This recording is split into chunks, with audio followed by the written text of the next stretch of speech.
I'm having a really, really, really hard time not breaking one of my own rules about the Canes. I am constantly screaming, hockey is a big sample size sport. Hockey is a big sample size sport. It's like baseball, right? You can go 0 for 12 in a series, and that doesn't mean you're a bad hitter.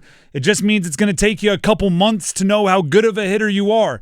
I'm like, there's a reason you play 80-something games and not 10 in the NHL. But they've played 4 since trading away Mikko Rantanen. And I'll be darned if my imagination isn't running away with me.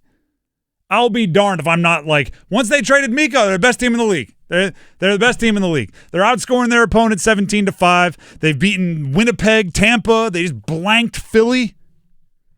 Pyotr Kochetkov is doing all the Pyotr Kochetkov things. Mark Jankowski, goal-scoring monster. 4 goals in 4 games on 4 shots on goal.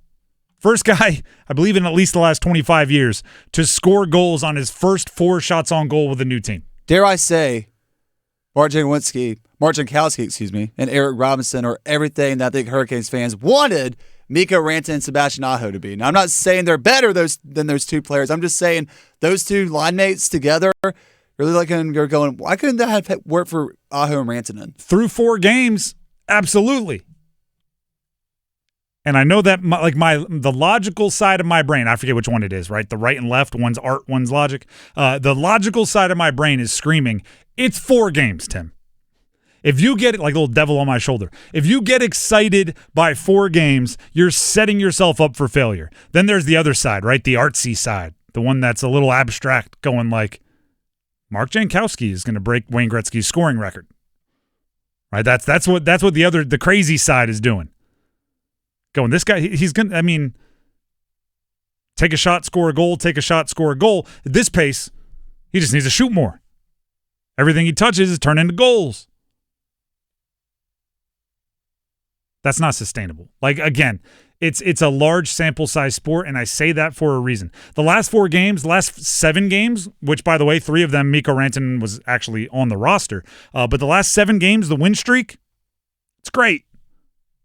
Some parts of it are not sustainable. So what you have to do is you have to find the parts that maybe can be sustainable, that you think can be things for the long term, and figure out if that's enough to get excited about. I don't think Mark Jankowski is going to be scoring a goal a game. And I'm not going out on a limb by saying that. He had 4 goals in a billion games prior to the trade. He's had 4 in 4 games since the trade. It's not sustainable. But I'll tell you what does feel sustainable.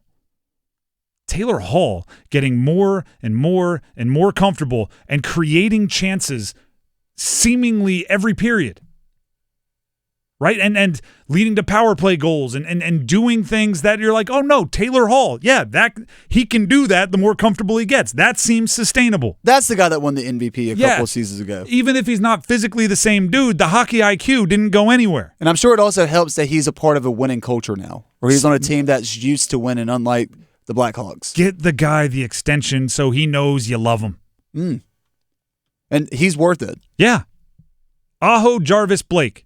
That line, I believe it could grow into an elite scoring line. Jackson Blake, even though maybe the production isn't there, I'm telling you, it is one of those things where it's just good looks, and eventually that dam will break. Speaking of Jackson Blake, coming up here at 7, he's going to be the guest on Kane's Corner, the radio show, which returns tonight. You can hear him talk about it. If they keep that line together, Jarvis, Aho, Blake, whatever order you want to put them in, wherever, obviously Aho and Jarvis a little bit more established, but you want to put them in that line, that can be something you build off of for a long time. Yeah.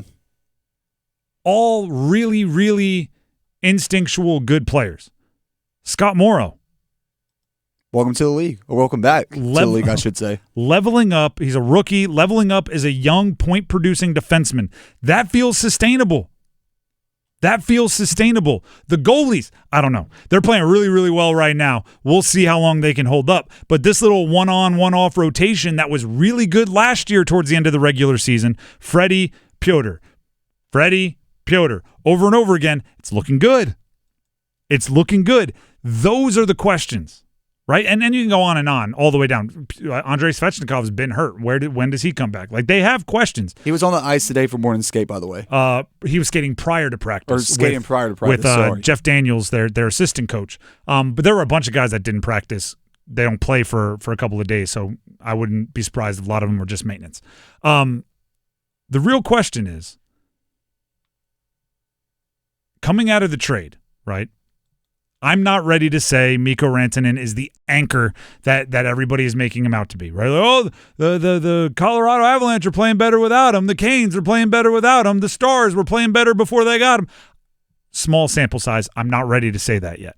But what I am asking is this Canes team, their response to adversity, their binding of their locker room that came when people started talking negatively about them, is that different, right? Is that something new?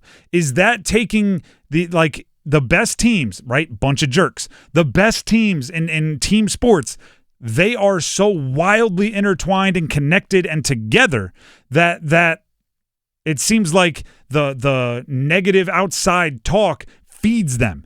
Is that around to stay?